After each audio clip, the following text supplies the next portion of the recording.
Brent Humphreys and joined by Gage Berdovich, and we are here for the NFL Divisional Round Pick'em. Last week we had the wild card round, and there were 6 games. Oh, Gage, how you doing this week, man? After last week, how's it going? Good. We're now joining you guys on the couch. There were several games last weekend that were just awful. Like, there was, one close game. It was the Washington-Tampa Bay game. Otherwise, the other games like Pittsburgh-Baltimore, 14-point game. Buffalo-Denver. Denver scored right away, and that was it. Like, there's what else was there? I just blanked it. Eagles, Chargers, Texans. Like, none of these games were really good besides for Washington, Tampa. Yeah, Vikings and the Rams on Monday night. Sam Darnold just cost himself millions of dollars every time he took a snap, I felt like, in that game right there. Like, you talk about a guy who was probably going to get a pretty good contract, to now it's like, Raiders may take you. I don't know, Colts, but you're not getting a big deal now, I don't think. Just blitz him's all you got to do.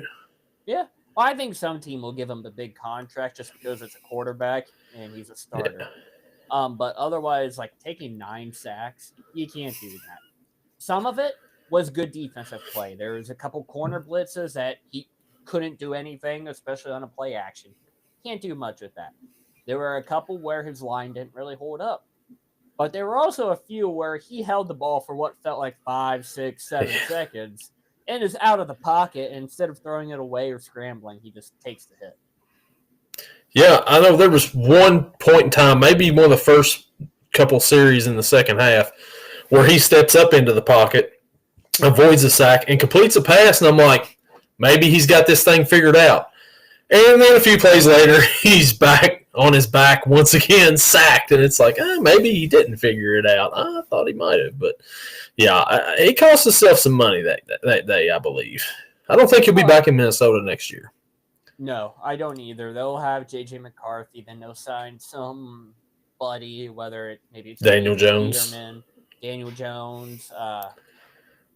Joe Flacco maybe, and they'll make J.J. McCarthy the starter until he messes up. Sam Darnold will go elsewhere. Maybe it's to the Giants, maybe it's to Tennessee, maybe it's to Pittsburgh. I hope not. Maybe it's to Cincinnati as a backup. You never know. But he'll go somewhere for a good amount of money. Yeah, and you mentioned Pittsburgh's at home this week watching with the Bengals.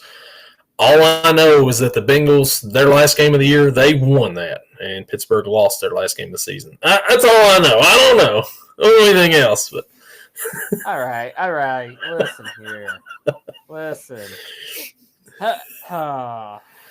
There's nothing I can say to come back from that because it's true. And it's not like Pittsburgh did, so that's cool. We are Pittsburgh. I heard it described somehow the other day. It's probably the truest thing I've ever heard. Pittsburgh is in that football purgatory.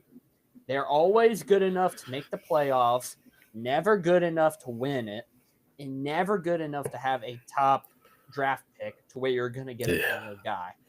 Where it's like they're sitting in this maybe 18 to 25 range at the draft, and without trading up, obviously. Sitting in this 18 to 25, and it's like, okay, all the top quarterbacks are gone by then, unless it's a couple years ago when they think Kenny Pickett's going to be everything.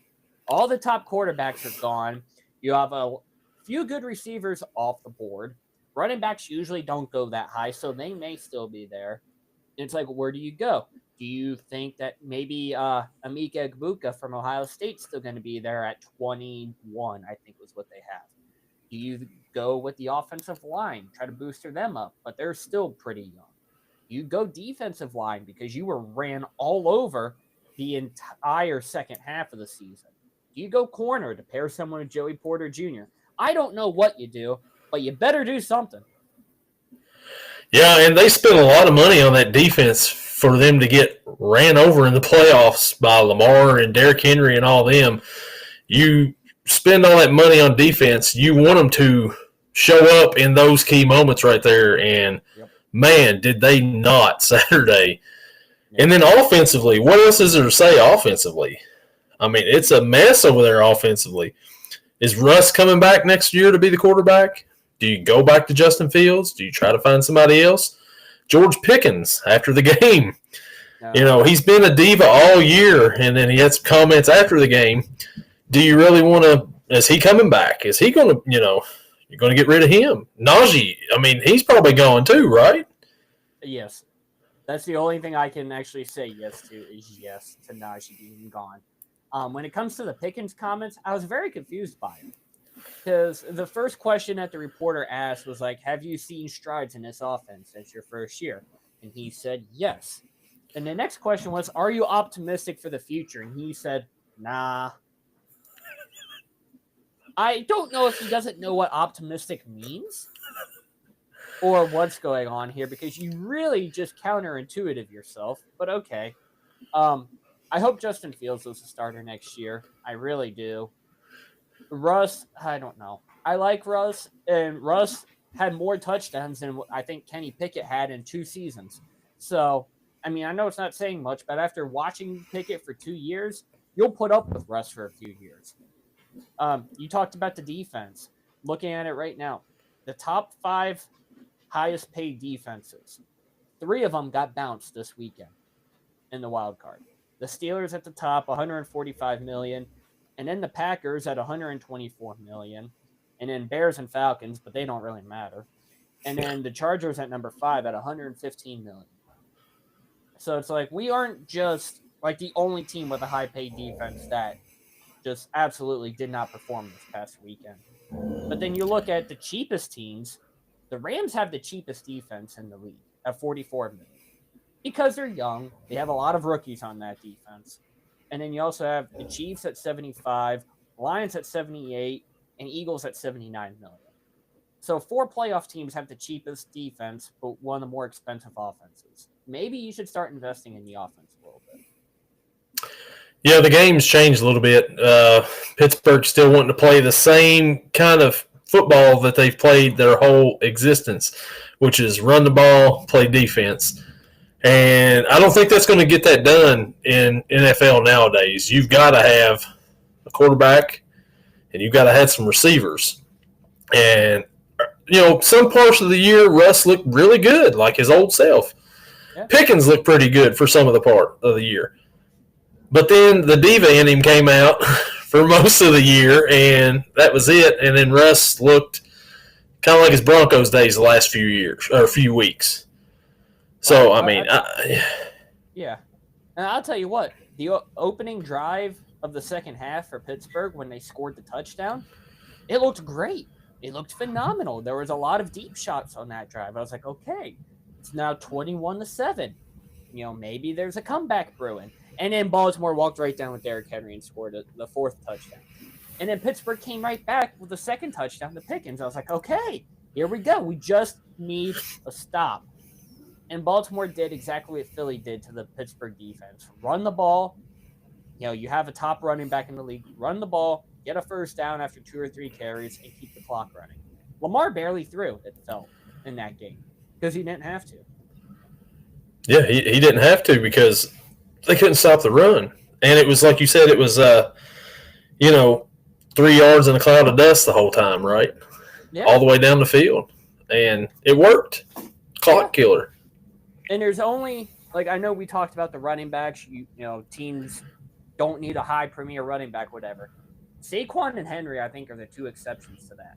Because look at what Philly did, and look what Baltimore's doing with those 2. Otherwise, you have other teams like, say, the Falcons with Bijan. Bijan's a great running back, but the team, not so good themselves. Pittsburgh, Najee's an okay running back. He's your average running back. He'll get you 1,000 yards. Average around 3.5 to 4 yards a carry, maybe. But look at what they did. First round exits because he had 6 carries on 17 yards. What do you do? Yeah, and I don't know where they're going to go. You're reading the chat, huh? Yeah. Yeah, Deontay Johnson looking for another team. Well, apparently apparently he was claimed again by Baltimore, but he can't join them until after the Super Bowl. I seen that. I wonder why Baltimore would claim him right now?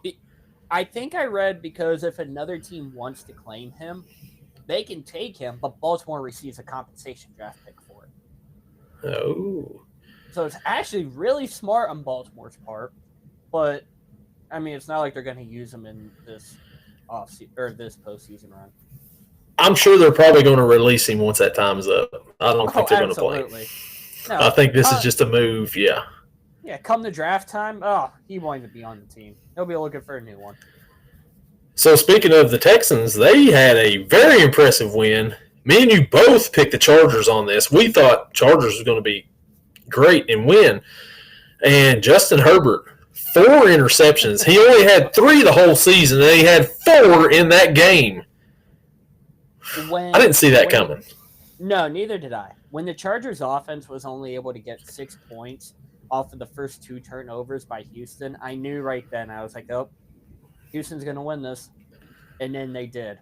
Me and my roommate went over to one of his friend's house, and they had the Nickelodeon version on. I watched that. Yeah. Oh, my God, that was hilarious. They're just clowning the Chargers, and it's so funny. That was my first time seeing that, and I want to watch that version every time now. Did you see where they did the first and 10, and it was cat dog? Stretch. And they had a 2nd and 40 at one point in time, and there's cat dog stretched out 40 yards. It's so ridiculous, but so awesome. I like watching those alternate broadcasts when my team's not playing. It's slime everywhere, and it was fun. Yeah, the Nickelodeon one I like watching. But they had a couple other ones this year, like the Simpsons one, or yeah, that was the Madden one. I was like, I'm not big fans of these ones, but okay. Yeah, that was too. Like when you watch those, they're like 5 minutes behind because they're waiting to see what a play is. So like when they had the Simpsons one, that's when the Bengals played. So like when Burrow threw a touchdown to T. Higgins, Bart Simpson's in playing wide receiver, and it's like, okay. He's making a play here. It's Bart Simpson with the touchdown, but those are all right. Did you see that, like, for the Rams game, all of Arizona Stadium, they did their freaking best to make it feel like a home game for the Rams. That was phenomenal. That was pretty cool. I saw a picture, I'm looking at it right now, that even the team store brought in all the Rams merchandise and stuff. And then someone put a comment, when the Cards owner said we will have playoff football in Arizona this year, he never specified the team. And I just lost it for about 5 minutes on that one. Oh, that's great. Good. Yeah. And I've seen that. That's a really cool gesture by Arizona because that's a rival for them. They play the Rams every year, and for them to open up, I mean, that'd be like an AFC North. It'd be like Cleveland opening it up for Baltimore or something. I don't see it happening, but no, it happened there. Do that. Cleveland isn't that nice. Come on now. No, that'd be the only time they get playoff football as well, though. To be fair, Joey put on here Apple turnovers, which every time that Justin Herbert turned it over, they would say Apple turnovers on the broadcast. And was that Nate Burleson broadcasting? I think I have no idea who that guy was. I'm like, who is sitting here with Patrick and SpongeBob trying to do this? Because I cannot figure this out. And how ridiculous was it when they showed them at the bottom of the screen the whole time? And you got, I think it's Nate Burleson. It may not have been, but you got Patrick and SpongeBob beside you right there while football's going on. And well, it's like, are they out of water? Are Patrick and SpongeBob able to breathe out of water? Or is Nate Burleson really good at holding his breath underwater? I think it's Nate Burleson's really good at holding his breath because they showed like the rays from this, from the water and stuff at Bikini Bottom during some parts of the game. So I don't know how the field stayed so dry with all that water underneath the sea. Yeah, I don't know. They must have been playing in Sandy's Dome or something. I don't really know. That had to have been. But yeah, impressive game there. And then the Bills just beat down Denver after the first drive. Like you said, Denver come down and scored. I thought this game would be closer than what it was. I thought Denver would actually stay in it, but they didn't. And next week we'll talk about it here in a little bit, but Buffalo just dominated there after the first part of it. Yeah, like we said, Denver opened up with a great drive, like a 41-yard touchdown or whatever to Troy Franklin. I was like, okay, this is either going to be a shootout or it's going to be like the Cincinnati-Pittsburgh game where Cincinnati scores first drive and no more points are scored for forever, it felt like. And then Buffalo scored a little, and then they scored a little, and then they scored a little. And then they eventually ended up with 31 unanswered points. And it's like, what happened? Okay. Yeah, it was like, I don't know, it was like 13-7, like close to halftime. And it's like, it might be a game. And then second half happened, and, this is not a game. Yeah. But you have to be like, okay, it's Bo Nix. It's a rookie quarterback. Sean Payton, maybe he actually did something. I mean, Bo Nix and Russell Wilson both did the same thing this playoff season. They both ended out, wild card one and done. So maybe Russ wasn't the problem in Denver. I don't know. And the thing that bothered me watching these AFC playoff games, all of them were not close. And I just couldn't help but think, man, if the Bengals could have got in there, I feel like they would have given a better shot at most of these games right here. It depends which Bengals team showed up. Because if it was the team that showed up against Pittsburgh the last game, I don't know. Yeah, that's true. If it's the one we got during most of that 4-game winning streak, I'd felt pretty good about their chances. But, yeah, it is what it is. They screwed up earlier in the season, so whatever. It's hard to make the playoffs when you start 1-4. Every year, Zach Taylor. Thanks. Then the NFC game started after that, and Philly beat Green Bay, and that was, Philly didn't.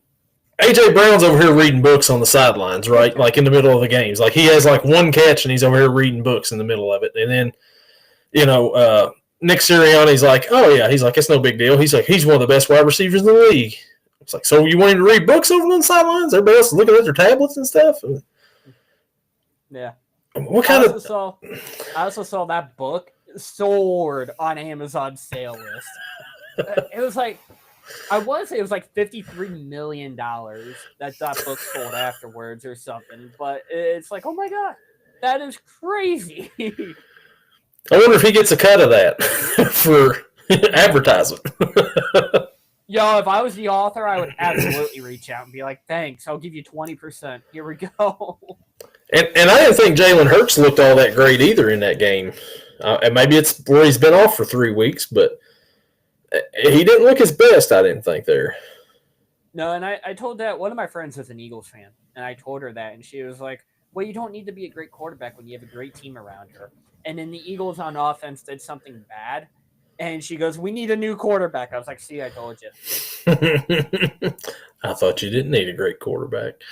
I was like, man, if only Kenny Pickett or Tanner McKee started this game. And then Sunday night, we had a great game. The Commanders take down those Tampa Bay Buccaneers. There we go. They're out of it now. Bye-bye, Tampa Bay. Baker Mayfield, not a good game for him. Baker Mayfield, not a good game for him. Mike Evans, though, great game for him. The only guy on the Buccaneers that I like. Oh, him and Kalijah Kancey, because Kancey went to Pittsburgh. But Mike Evans, I was really hoping for him. 1,000 yards for 11 seasons in a row. He looked great against Marlon Humphrey. He definitely won that battle. But Commanders just hung in there with them. And Zane Gonzalez, even with his OCD, gave everyone a mini panic attack at the end there and still pushed his team through. Yeah, the Washington Commanders radio call of that when he doinks it in was great. If you haven't listened to that, listen to that right there. It was pretty great. But usually you doink it and it goes out. Rarely does it do that. And we got the doink in for the win for the first time since 2005. The Commanders, formerly known as the Redskins, win a playoff game. Yeah. And down Tampa Bay in the meantime. And it finally worked for us. Us saying, what, we're both going to pick Tampa Bay and they're going to lose. It finally worked, but it worked when it most mattered. Yes, and now we don't have to hate on Tampa Bay again until next season. So, see ya. They're on the couch with us too now. Yep. And then we go to Monday, and it was, the Sam Darnold falling to the Rams in another blowout and a very disappointing ending for a team that won 14 games this season, and to come out and have a dud of a game like that. Yeah. There was a lot of talk about, they won 14 games, they shouldn't be the 5 seed, like the seeding needs fixed and stuff. If you're going to come out and do that, I don't care if you went undefeated in the regular season. You don't deserve a higher seed. There was no reason for you to lay an egg like that against the Rams. But Rams, they got a really good defense. They're very young. They're very good. And then the offense, Kyron Williams scoring the first touchdown, and then just chipping away, adding more points, and 9 sacks defensive-wise, like I mentioned earlier. Sam Darnold just not able. He was seeing ghosts again. It looked like him in the Jets. And it was bad. Yeah, and you said if you win 14 games, they're complaining about seeding. How about you go out and you win the game, and then you can complain about it afterwards? Yeah. Don't be complaining beforehand, then go and get your tail handed to you. Do it after you win, because you've got no complaints at that point in time because you had an opportunity. You lost it. You're out. 14 wins, doesn't matter. Yeah, that's like, the Lions and Chiefs both went, 15-2. If they lose this weekend, didn't matter. Didn't matter that they were the number 1 seed. You still got beat. Nope. Yep. Home field advantage don't matter if you can't protect home field. Nope. We'll see, but that will bring us into now this week's games, divisional round matchup, and we'll go ahead and get started. Last week, Gage, on the picks. Do you know how well you did on the picks? If you were just guessing, there were 6 games. I know it was bad. I know I got Tampa Bay right. I feel like I got everyone else wrong, so I'm going to say 1 and 5. 2 and 4. I'll take it. A lot better and than then I went 4. And then I went 4 and 2. So, I rise to the occasion during the playoffs. That's all I'm saying. Like we just got done saying, regular season record doesn't matter when it comes to playoffs. As long as you can get in, it doesn't matter what happened all before that. So here we are. We get started Saturday, and of course, the 4:30 matchup on ESPN, because it has to be 4:30. This team just is destined to play 4:30 on Saturday in the playoffs. The Houston Texans travel to Kansas City to face the Kansas City Chiefs. Kansas City is an 8-point favorite.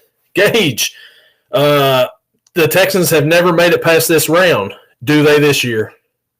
The Texans have also, I feel like, never had a playoff game outside of 4:30. I didn't even realize that until you just said it. So that is hilarious. Looking at it, Chiefs, according to ESPN, a 62.7% chance of winning. That's actually lower than I thought that they would have given them. Also thinking about it, the referee squad for this Chiefs game, I believe the Chiefs it's either 4-0 or 8-0 this season. 6-0. 6-0. Okay, meet in the middle. Why Yeah. not? 6-0 with this referee squad. Looking at injuries, it doesn't look like there's anything major for the Chiefs. However, for the Texans, Joe Mixon is questionable. Robert Woods is questionable, and Alshire is questionable. I think they'll all play, though. It's a big playoff game.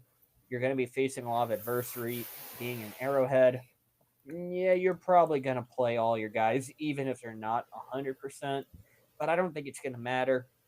Divisional game, it's playoffs. It's in Arrowhead. Taylor Swift is going to be there to support Kelsey. Nobody else, just Kelsey. So if you're taking an anytime touchdown bet, definitely go for Travis Kelsey. Give me the Chiefs in this one.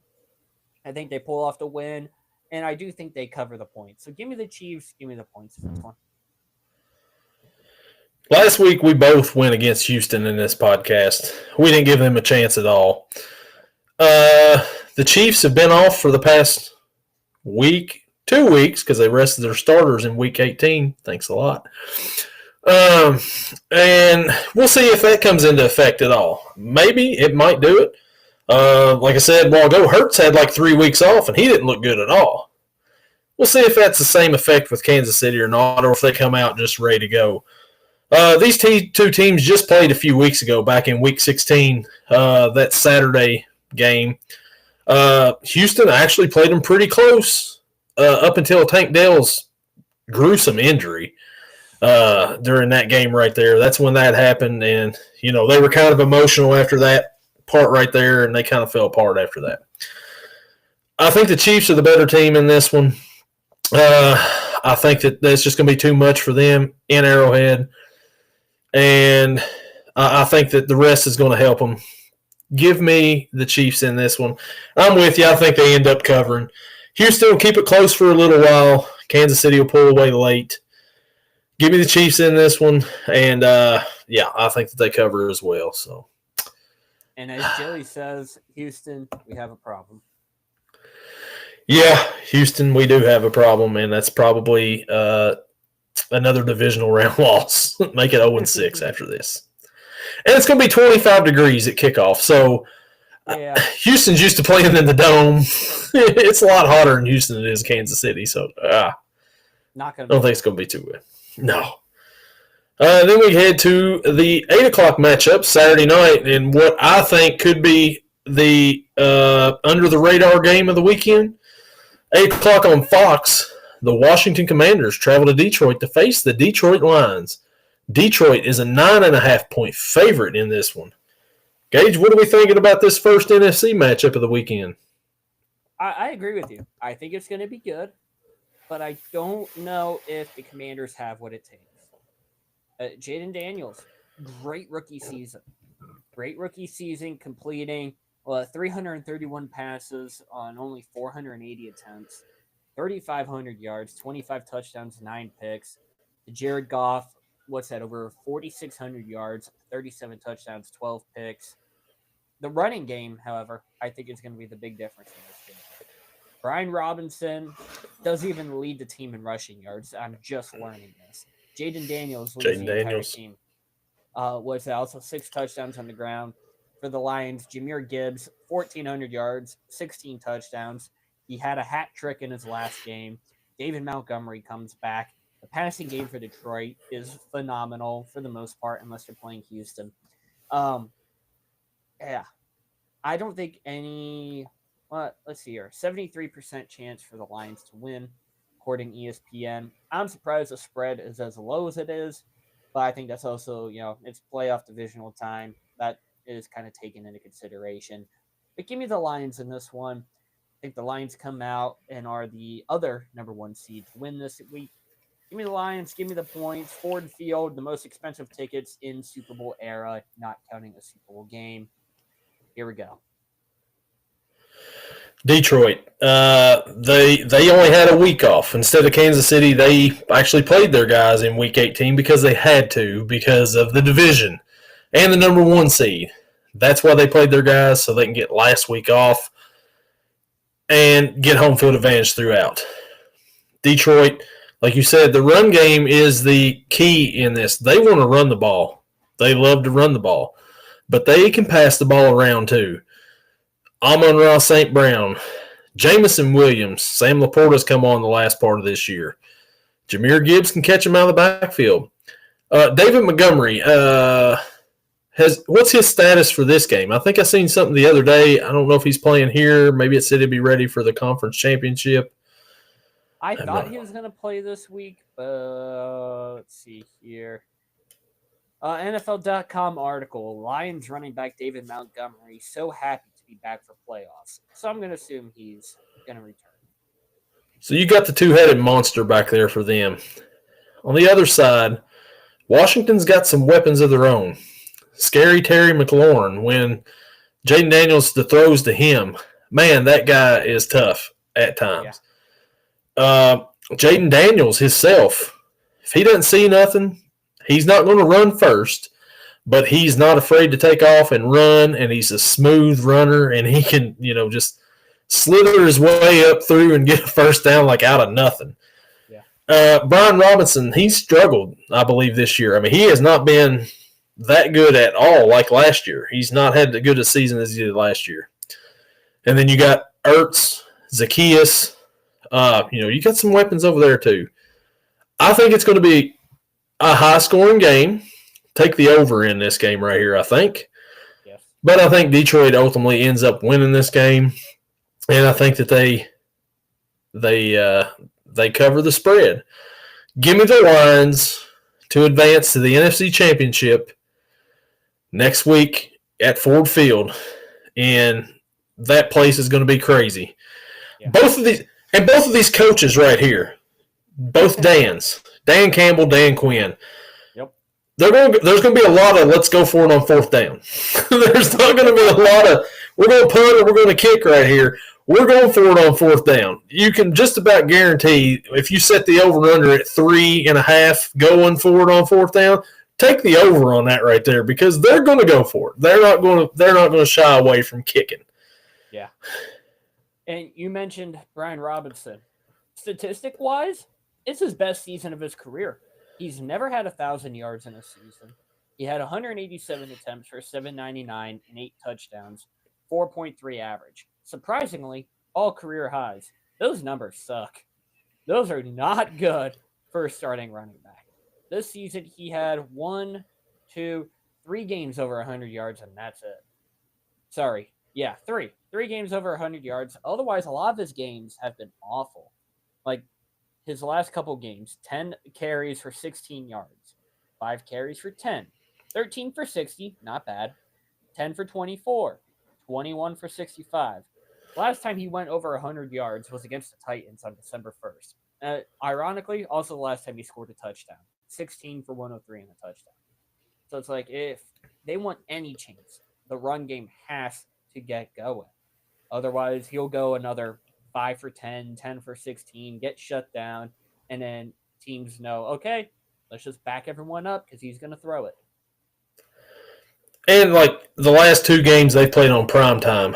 They played Atlanta, and then they played Tampa Bay this past time. And you could just tell, like, he's running right into a pile every time and getting nothing. And it's like the only time that run game is effective is when Jaden Daniels runs the ball. And that's not good for a team trying to establish the run, like you said, to help out the passing game when your quarterback is your leading rusher by far. Yeah. Unless it's the Ravens. But they also have a running back that gets over 100 yards too as well. Yeah. And that'll lead us into Sunday. 3 o'clock on NBC, the LA Rams travel to Philadelphia to face the Philadelphia Eagles. Philadelphia is a 6.5-point favorite. Gage, I know who you're pulling for here, but what do you think about it, though? So, Rams might be looking for a little bit of revenge. These two teams played each other earlier in the season, and Philly came out on top 37-20, and that was when Saquon had, 255-yard game or whatever it was. But we don't have many games to do our sleeper underdog pick of the week. We don't. And I think this is where it's going to come out. I have to take one. I haven't done it yet. You can't really do it on the next one because there really is no underdog.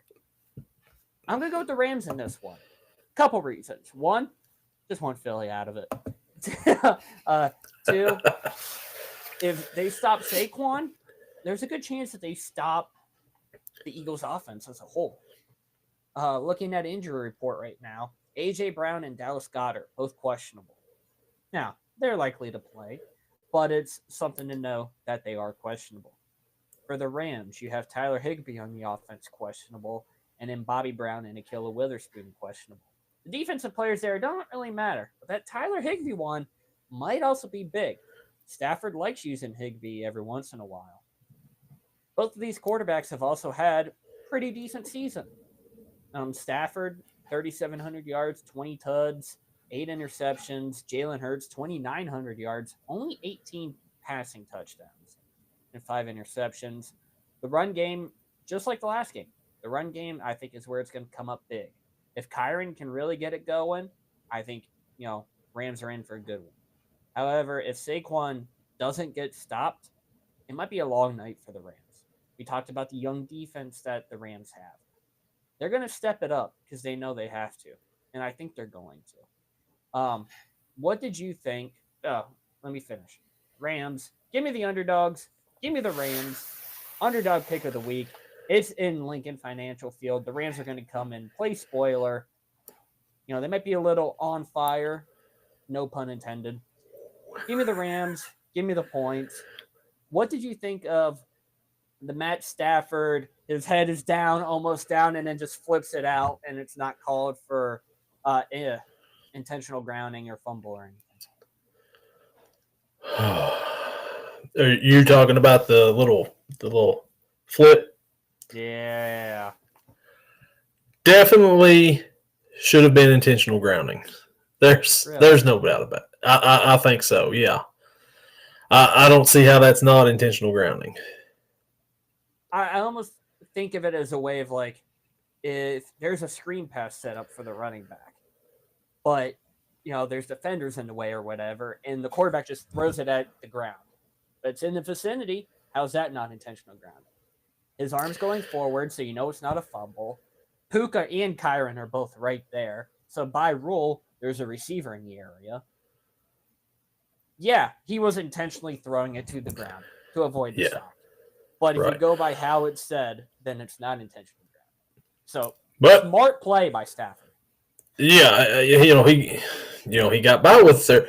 But like you said, also so if somebody takes the ball and spikes it right into the ground, how come that's not intentional grounding every time, right? I've always wondered that. Yeah, I'm like, do they count the running back as in the vicinity? Like, what? It's a tight end right there or something? I mean, what? But, that's by definition is intentional grounding. He's intentionally throwing it at the ground to stop the clock. Mm-hmm. What's the difference? I don't know. Yeah. I don't know rules anymore, some of these. I don't know what a catch is. I don't know what counts as 2 feet. I don't know what intentional grounding is. I just watch ball. I don't know. It's like, wait a minute, your shin is now your knee? A butt cheek? You could have a 2 left feet is not 2 feet. 2 feet. But 1 foot and 1 butt cheek equals 2 feet. I don't know, man. It's like, what are we doing here? Anyways, Philly, last week, they couldn't get the passing game going. Saquon really didn't have that great of a game. I mean, for Saquon standards, maybe it's the week off. We'll see. The Rams played great last week. Kyron Williams had a good week. Puka Nacua, he will be a factor because that's Stafford's favorite target now. I think Cooper Kupp did he have just 1 catch the other day for 29 yards? Something like I believe it was a great pass down the field, but he has completely taken a back seat to Puka Nacua. Mm-hmm. And like you said, Higbee is one of his favorite targets now, too, to tight end. Man, I don't know. I think that it would be interesting if the Rams win this game, right? And they go to Detroit next week. And we get the rematch of last year. Jared Goff against his old team, Matthew Stafford against his old team. And this is to go to the Super Bowl, right? The Lions have waited their whole existence to go to the Super Bowl. And they've got a chance. They're at their field. And then Matthew Stafford and the Rams come in and completely ruin Detroit's season. How bad would that be for Detroit fans, for their old quarterback to come in and rip their heart right out in their own field? What would that do to a team, like a fan base? I don't know. My Brady, my roommate, has already said that. He's not scared of any team in the NFC in the playoffs. He is scared of one man, and that man is Matthew Stafford. Yeah. But, I mean, I want to pick the Rams here, but we'll see because I think that maybe, maybe this is where A.J. Brown starts his off-season book club. He just started a week early. And he turns this into something, right? Already selling books online and everything. Why not turn this into something? Heck yeah. But ultimately, I think that the Eagles are probably going to pull this out here. So I'm going to go with Philly. And I think that Saquon's going to have a bigger game this week. And I think A.J. Brown, after all the talk, is going to get on track again here. He's going to have more than one catch. And Devonta Smith's going to have a pretty big game. I think that offense is going to come together here this week.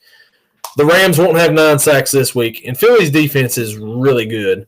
Mm-hmm. Give me the Eagles in this one. But I think the Rams will cover the spread. But ultimately, Philly wins it. Does Saquon have another 255-yard game? No, I don't think he has a 255-yard game. But I think he has a big game. Bigger than last week. Yeah, you mentioned Cooper Kupp in his game last week. 1 catch for 29 yards. That was the same exact from the week before. 1 catch for 29 yards against the Cardinals. Maybe he's starting a little bit of a trend here. Yeah, his initials are CK, and Joey's been calling him the Cardio King because he just runs cardio out there nowadays. So whatever you got to do to keep in shape, bro. I like that. I'm going to start using that now. So we head to what everybody's saying is the main event of the weekend. The 6:30 matchup on CBS. The Baltimore Ravens travel to Buffalo to face the Buffalo Bills. Baltimore is a 1-point favorite in this one.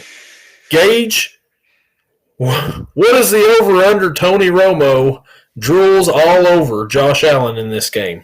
And what do you think about it? This might be the game where Tony Romo has a heart attack from how much Josh Allen does. I've never seen a game as close in the matchup predictor as it is for this one. According to ESPN, Buffalo is a 50.3% chance of winning. I've never seen one that close. Probably will never see one that close ever again.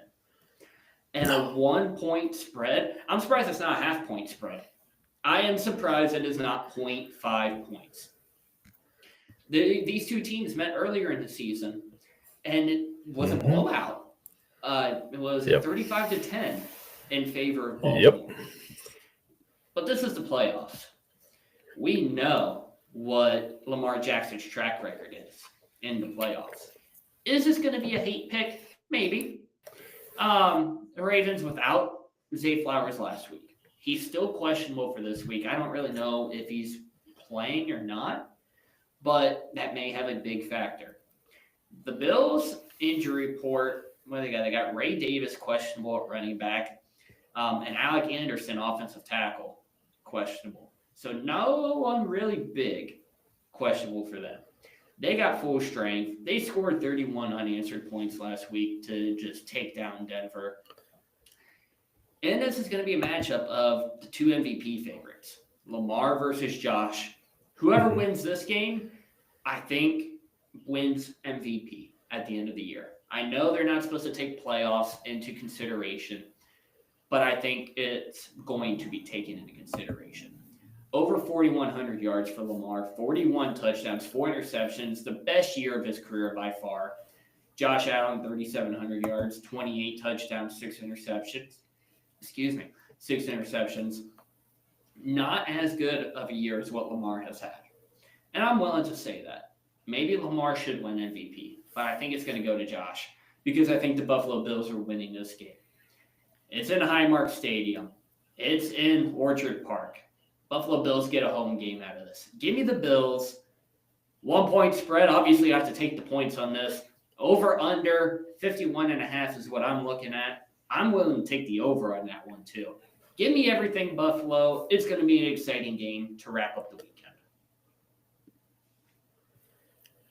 Yeah, these two teams, the last time they played was a blowout. Baltimore 35-10. If you remember that first drive that Baltimore had, one play, 87-yard touchdown by Derrick Henry. Yeah. Nobody could touch him in that. And I believe that they just punched him in the mouth early, and that was it. Buffalo had and no response to that after that. They scored one touchdown like late in that game, but man, there wasn't a whole lot of offense going on in that game besides that. Henry had 199 yards, but 87 of them was on that one play. Yep. Lamar Jackson, 156 yards passing. Josh Allen, 180. The leading receiver for Baltimore that game was Justice Hill. 6 catches, 78 yards out of the backfield. James Cook last week was great on the ground. He didn't play so well the first time against Baltimore. But, this is the playoffs, like you said. And this could be kind of a little bit of a hate pick, as well for me here.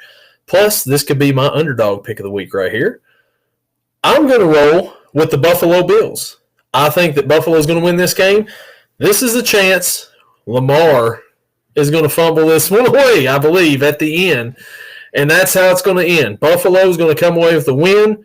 Tony Romo is going to be so happy that Buffalo is going to advance. And once again, the Chiefs, the two teams that are the toughest in the AFC, you don't have to play both of them. You only have to play one of them this year. Yep. You get Houston while the other two fight it out with each other, beat each other up, and then come to your place next week. Man, I hate it. But for sake of this, so we don't have to root for Baltimore next week, Buffalo wins, and Buffalo covers because they're the underdog. So give me a Buffalo win here. We're both going to have Buffalo going to Kansas City next week. Go Bills. Go Tony Romo. This is the only game that I actually want the Bills to win. Because I just don't want to hear freaking Romo. The only good thing about it this year is Fox has a Super Bowl. So if the Bills do make the Super Bowl, we can listen to Tom Brady just, be as bland as can be in the Super Bowl, Unlike Romo who goes crazy over him, or Collinsworth who's drawing whatever he's drawing on screen during games. It's good thing it's late at night sometimes is all I'm saying, because Collinsworth can get a little bit out there. Here's a guy over here that can draw stuff on the screen, Yeah, it's kind of crazy when it comes to that. But yeah, hopefully, being Fox, it's crazy. Tom Brady has a fascination for mobile quarterbacks. This man was never mobile in his career. What's his career high in rushing yards? I have no idea, but it can't be a lot. I mean, he might have 1,000 career rushing yards. Might. Jaden Daniels' rookie season this year probably has more rushing yards than Tom Brady. Let's see here if we can find it real quick. That's passing, advanced passing, adjusted passing. Where's the rushing on this website? Here we are. Rushing. Let's see here. 110 yards is his career high. And that was in 02. He has 1,123 career rushing yards. Wow. I would have taken the under on that one for sure. I would have too. He has 28 rushing touchdowns in his career, which is about 20 more than I would have expected. And is this going to be Tom Brady's last year calling games? Because I'm pretty sure he's got his hands in that Raiders pick right there for coach. I'm pretty sure he's in all over that coaching search. Conflict of interest. I can't believe he was allowed to do announcing this year with having a stake in the Raiders. Yeah, I was surprised by that too, but the NFL made it happen somehow because they wanted Brady on the broadcast. Yeah. And it hasn't been good. No. And it'd be one thing if the Raiders were a good team, but they're not. So it's like, okay, sure, you can. But yeah, that is our picks for the week here. And next week, we got 4 games this week. We'll only have 2 next week, and then we'll just have 1 after that. And then it's sadness until September. Or if you're a spring football fan and you get to watch the USFL. It'll be sadness until September, football-wise. Yeah, man, I tried watching the XFL, the USFL, the UFL, AAF, all that, and it's just not the same. It's not even close. No, I agree. I love watching the USFL. I'm a DC Defenders fan, but I think it's more of its football. So yeah, I like that part. We just got back our quarterback, so that's cool. But I agree, it's not the same until September. Yeah, I may give it a shot again. Maybe I can find a team on there or something. I don't know, but Maybe you can go root for AJ McCarron. Is he still a battle hawk? Couldn't tell you. I have no idea if they brought him back or not. That's all I know. He was the Battlehawks quarterback for a little bit. I was like, oh, AJ McCarron still exists somewhere. That's cool. Yeah, he beat the freaking DC Defenders last year when they were undefeated until that game. I was like, okay, thanks, man. Appreciate it. Something he couldn't do against Pittsburgh in a playoff game in 2015, but it's neither here nor there. Man, I don't like the last couple playoff quarterbacks that Pittsburgh has defeated in the playoffs. Not good. The last one was Alex Smith when he was a Kansas City Chief in 2016, I think it was. 18-16 was the final, and no touchdowns were scored by the Steelers' offense. It was all field goals off of Chris Boswell. So, speaking of Pittsburgh sports, Mike Tomlin, is he back? Yes. No, I don't want him to be. I don't. I think the entire coaching staff should just be bombed and gone. And Terrell Austin should be publicly executed because his defensive play calling is awful. Arthur Smith is actually getting, interviewed for coaching positions so he can stay, alive. Mike Tomlin, like I mentioned earlier, football purgatory. With him, you're never good enough, nor are you ever bad enough. You're mid, you're average. You get your 9 wins and you're good. I think they need to move on, even if that means, for a season or two, Pittsburgh has a losing record. Maybe they go 3-14, 4-16. Nope, that's bad math. 4-13. Yeah. 4-13. But you have a couple high draft picks then. Then you can use them. Either you draft players or you trade them away to get good players, and then you start rebuilding. But this, 9-8, 10-7 wild card exit, not good enough. Yeah, and it's funny because if people outside of Pittsburgh are all like, man, Mike Tomlin is a great coach, Hall of Fame coach, which, he's probably going to make the Hall of Fame. He is a good coach. But they're like, man, consistent winner every year. He's always winning. He's always got his team in it, the thick of things every time. But once you get to the playoffs, he hasn't produced for a long time. He won a Super Bowl early in his tenure. He hasn't even come close to that in the last few years. And locally, from you and other Pittsburgh fans I see, they want him gone. They want him out. Thanks for the memories, but we've got to get over the hump, and we're never going to get over the hump with your 9-8, 10-7 records every year. So it's kind of interesting to see that. And I think if they brought in a new coach and say they did go 3-14, everyone would be like, oh, we want to win. Oh, we miss Tomlin, blah, blah, blah.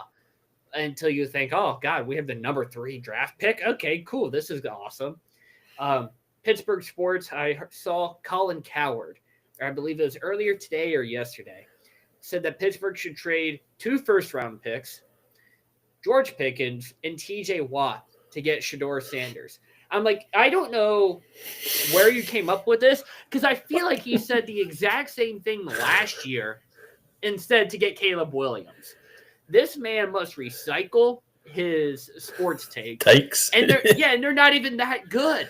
Why are you – TJ hasn't recorded a stat in the last 2 games. But you still have George Pickens. He's still a good receiver. It's not like he's Juju where he's, producing 400 yards in a season. You're still a good receiver. You still have 2 overall first draft picks. And it's you don't know what Shedeur's going to do. Are you willing to give all that up for maybe a franchise quarterback. No, thank you. What are you doing, coward? I wouldn't give 2 first-rounders by themselves for a No. first-round draft pick, much less add in Pickens and Watt. Like, I'm glad this guy's not running as GM for a team because he would not last very long with decisions like that. That's crazy. That's the first I've heard of that. Like, if you're going to say, like, George Pickens for, a top 10 pick, okay, maybe I would take that. Maybe I'd take that. That's pretty solid. And then you throw everything else in there? Huh? No, thank you. No. You're crazy. Yeah, like, I watched Shadur in college. He was good, but when he had a little bit of, when he played a decent team, he's going to be in the NFL this time, so he's going to be playing decent teams every week.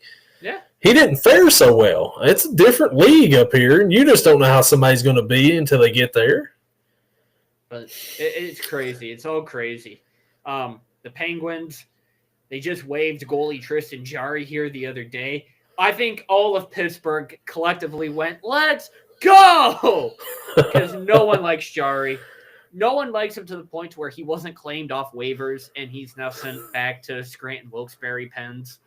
And then the Pirates are the Pirates. They just pirate every year. I expect nothing from them. Yeah, I know the feeling. I know the feeling baseball-wise for sure. With the Reds, it's a whole lot of nothingness every year. But next week, we've got championship football.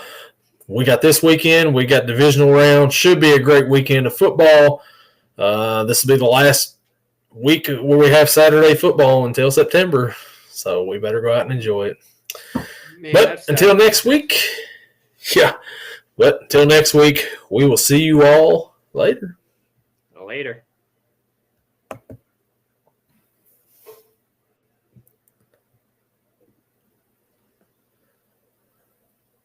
Upload.